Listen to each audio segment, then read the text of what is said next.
황교안 자유한국당 대표의 부동산 역시도 이번 총선에 쟁점이 되고 있습니다.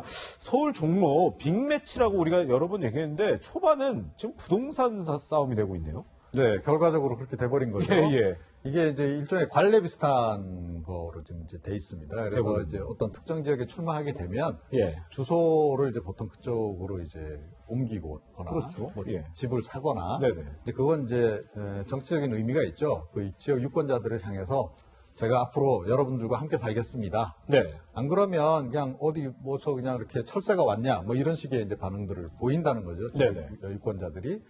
이제 그래서 그러는 건데 갑자기 처분을 하려다 보니 네. 또 이제 상당히 좀 무리수가 많이 따르고 지금 논란도 많이 일고 뒷말도 많이 나오고 네. 이런 그 상황인데요.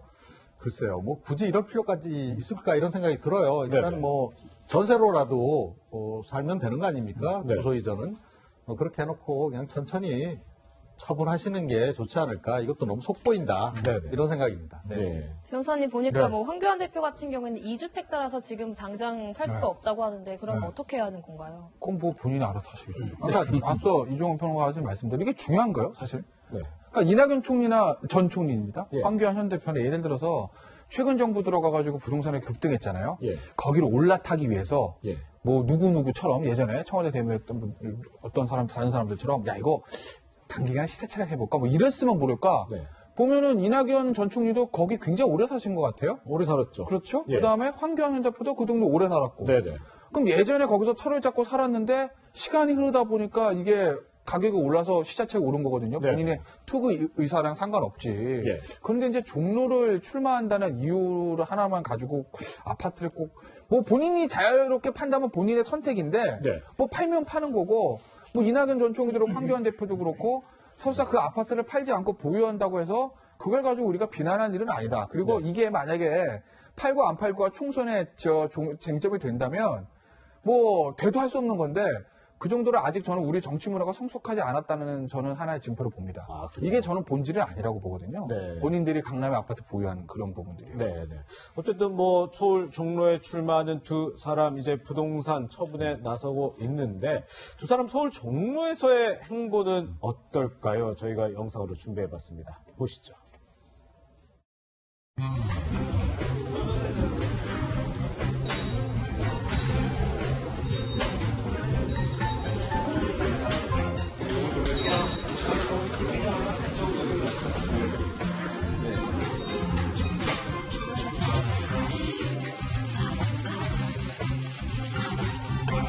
이건 어떻게 해서 먹는 거죠?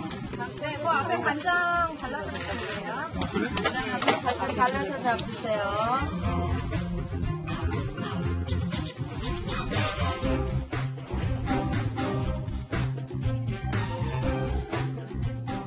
글쎄요. 대선 주자급 두 인물, 전직 총리 두 인물이 나오니까 좀 이렇게 묵직한 행보들이 많을까 했는데 오히려 선거 지금 초반에는 어색한 모습들이 많이 포착되거든요. 그러니까 우리가 이제 선거는 어쨌든 유권자의 마음을 사는 거니까. 예. 유권자 입장에서는 본인들의 눈높이하고 같은 사람들을 기본적으로 본능적으로 선호하기 마련입니다. 네네. 그래서 이제 많은 특히 이제 지역구 총선도 그렇지만 대선에서는 근데 저 두 사람은 두 후보는 다 대선 후보급이잖아요, 사실. 네네. 그렇기 때문에 대선을 바라보는 건데 대선 때 보면 항상 일종의 서민 체험 같은 것들이 있어요. 예. 거기서 만약에 실수를 하게 되면 표가 좀 깎이는 그런 것도 나고 언론의 카메라가 집중이 되는데 네네. 저는 아까 제가 그 아파트 얘기할 때와 마찬가지 맥락에서 네. 이제 우리가 저런 거에 너무 민감해하지 말자라는 거죠. 네. 예를 들면 보면 이낙연 전 총리가 저 지하철 탈 때 약간 객석 못 찾았습니다. 그 일부 사진을 보면 지하철에서 다리 꼬고 이제 앉아 있어서 예. 옆에 다른 사람들이 이렇게 좀 좁게 앉아 있는데 본인만 자리 넓게 차지하는 그런 장면들이 있거든요. 예. 근데 그걸 가지고 이제 비판들을 하는데 아니, 속된 말로 이낙연 전 총리가 총리하기 전에 전담지사 그 전에 사선의원이었어요. 예. 지하철 탈 일이 있었겠습니까? 타긴 탔겠죠. 아니 많지가 않잖아요. 그렇죠. 다 최근 한 얼마 동안은 뭐 보통 일반적으로 네. 기사분이 있는 그렇죠. 차를 타고 다니죠. 어떤 에서는 예. 지하철 잘 타면 그게 더 이상해요. 네. 현실상 그렇지 않습니까? 황교안 현 대표 시장 다니면서 오뎅 먹을 일이 최근에 있었겠어요? 네. 없습니다. 예. 오히려 그거 못하는 게 두 사람 다 자연스러운 거예요. 예. 근데 그거를 잘 못했다고 해서 저 사람들만이야 저것도 못하는데 뭐 서민 아니 이렇게 하는 게 맞느냐 그게 본질인가라는 걸 생각을 해보면 예. 이제 우리도 뭐 총선도 마찬가지고 이제 뭐 몇 년 전 대선이 있을 텐데 네. 그런 대선 후보급들의 그러한 실수에 대해서 조금 이제 좀 관대해질 때가 됐다라고 네. 저는 봅니다. 그렇군요. 저는 생각이 좀 다릅니다. 네. 다르십니까? 예, 이거 뭐 거의 보니까 어서와 대한민국은 처음이지. 완전히 그거 보는 광경 같아요. 예, 예. 그러니까 아무리 그러니까 일부러 저는 서민 저렇게 그 행보를 만들고 하고 이건 좀 사실은 이런 것도 좀 지양돼야 된다고 생각은 해요. 네네.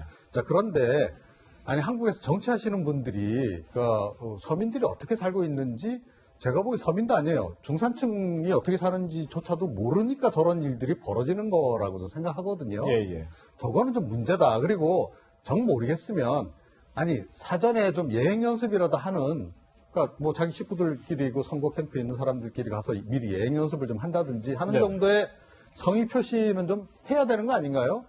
저 그런 점에서 좀 이거는 좀 심했다. 저는 그렇게 생각합니다. 네. 네.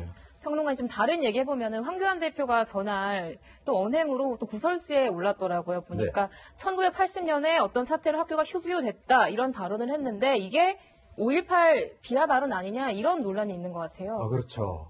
그러니까 80년대예요. 네. 1980년에 봄이 어땠는지 모르는 국민이 있나요? 네. 그러니까 물론 젊은 사람들은 모를 수 있지만 그 시대를 살았던 사람들은 다 모를 수가 없는 거고 예, 예. 그 당시 황교안 대표가 대학 4학년이었습니다. 네. 네. 대학 4학년이었는데 그 당시 대학가가 얼마나 뜨거웠고 네. 1980년에 얼마나 많은 그 집회가 있었으며 뭐 광화문을 이제 뭐 그 대학생들이 가서 대규모 집회를 하고 서울역에서 뭐 100만이 모이고 이런 정도로 떠들썩한 사건이 이제 그 당시에 많이 벌어지기도 했었고 그때 뭐 네네. 전경차를 아예 불이 나고 뭐 연일 사실은 신문 보도가 되고 그랬던 상황이에요. 예, 예. 자, 그게 이제 결국은 이제 광주 민주화 운동으로 연결이 되는 네네. 그런 국면인데 그거를 그냥 뭐 그때 어떤 사태인가?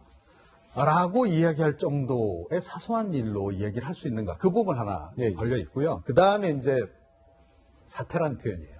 저희도 사실은 그때 뭐 하도 언론에서 광주 사태 뭐 이래가지고 네네. 그냥 습관적으로 뭐 그냥 엄격결에 그냥 이렇게 광주 사태 뭐 이런 식으로 발언이 나올 때가 있어요. 예, 예. 친구들하고 사석에서 뭐 그 당시 이렇게 얘기하다 그렇게 보면 배우기 그러니까 워낙 이제 예. 그때는 뭐 그렇게 보도가 다 나왔었기 네네. 때문에 모든 언론 보도가 자 그런데 정치를 하시는 분 아닙니까? 네. 그리고 이제 시대가 바뀌었고 네.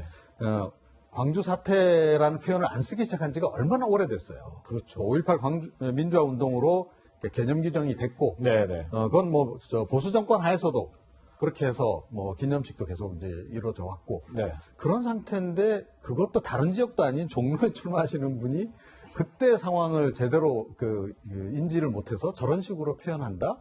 저게 과연 의도적인 건지 아닌지 좀 이제 의문인데 네네. 글쎄 저걸 좀 무심결에 또는 엄격결에 나온 거로 볼 수 있을까? 네. 저는 의문입니다. 네. 예. 일단 황교안 대표 이에 대해서 5.18 광주 민주화운동과는 무관한 발언이었다 이렇게 해명하고 있습니다. 직접 들어보시죠. 1980년 사태가 뭔가? 80년도에 뭐 내가 몇 학년, 4학년 때인가? 네, 뭐 그런 그때의 얘기를 그때의 시점을 생각하는 것이죠. 네, 자유한국당도 보도자료를 냈던데요. 1980년 5월 17일 날에 황교안 대표가 다니던 학교가 휴교가 됐던 그 당시를 얘기한 거지 이게 5.18과는 무관하다. 이렇게 또 해명을 하고 있습니다. 그런데 아시다시피 이정현 전 새누리당 대표가 본인 불출마 선언하고 이게 호남 기반의 이정현 전 대표가 황교안 대표에게 힘을 실어줬는데 또 이런 5.18 관련 발언이 나왔어요. 이 호남표에 종로의 호남표에 어떤 영향을 미칠까요? 그러니까 이제 우리가 선거를 하다 보면 네. 표가 슬쩍슬쩍 떨어지는 상황이 있고 네. 우수수수 떨어지는 경우가 있거든요. 예, 예. 이게 지금 사실 아직 선거가 본격화되기 전이에요. 네. 그러니까 어느 정도 뭐 보도자료 되고서 수습이 가능할 수도 있는데 만약에 이제 4.13 총선인데 한 4월 초에 무슨 유세하다가 저런 발언이 나왔다? 예를 들면 얼마 전에 양당 대표가 다 좀 그런 건데 네네. 황교안 대표의 저런 발언이 나왔다. 그 다음에 얼마 전에 이제 민주당 보면 이해찬 대표가 장애인에 관련된 발언들이 있었잖아요. 네네. 그것도 만약에 4월 초에 선거 한 일주일 남기고 나왔다? 네네. 수도권에서 표가 그냥 박스채 떨어지는 것들입니다. 예, 예. 이건 수습도 안 돼요. 네네. 그때는. 그러니까 저런 당 대표급, 선관위 위원장급에 만약 저런 발언들이 있으면 그 스태프들은요 뒤에서 식은땀하고 가슴이 철컥철컥 내려앉는 거죠. 네. 이건 수습을 해야 되니까. 예, 예. 그러니 뭐 아까 제가 말씀드렸던 무슨 뭐 지하철, 그 다음에 그다음에 오뎅 이런 것들은 그냥 실수고 네. 그 애교로 봐줄 수가 있는 상황인 건데 네. 뭐 저런 발언들, 뭐 황교안 대표의 뭐 5.18, 그러니까 본인의 진위와는 상관이 없습니다. 이건 네. 나오면 그냥 끝나는 거예요. 네. 그 이유, 내가 사실은 진위가 그게 아니고요. 설명과 소용 없습니다. 이미 말이 나와버렸으니까. 예, 예. 그러니까 이해찬 대표의 뭐 장애인 관련 반열이라든지 아니면 황교안 대표의 뭐 5.18 관련 발언으로 추정되는, 본인이 아니라고 추정되느라고 할게요. 그 발언 같은 것들은 굉장히 조심해야 된다. 예. 폭탄들이 지금 터질 위험성이 상존하고 있다. 예. 양당 다. 그렇게